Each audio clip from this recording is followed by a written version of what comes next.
Welcome to Kenton's videos. Enjoy the video. In this video, I will explain how to connect a domain name to WordPress. First, you will need a registered domain name and a reliable web hosting account. Your hosting provider will give you specific details, like name servers, which are crucial for this connection.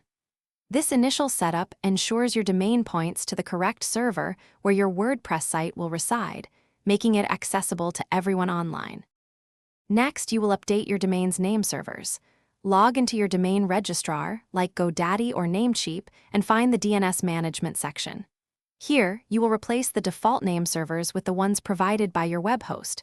Typically, there are two name server entries, for example, endzone, your host, com, and an estuo, your host, com. Save these changes to initiate the update. Once your name servers are updated, it is time to install WordPress. Log into your hosting control panel, usually cPanel, and look for a Softaculous Apps installer or a WordPress installer icon. Click on it, select your domain, and follow the straightforward prompts. You will create an admin username and password and choose a site title. This process takes only a few minutes. Finally, verify your WordPress installation.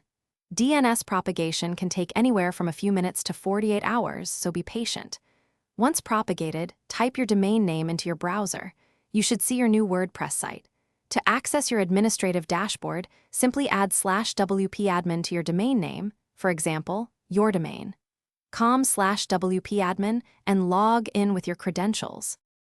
Thanks for watching. Consider subscribing if we helped you.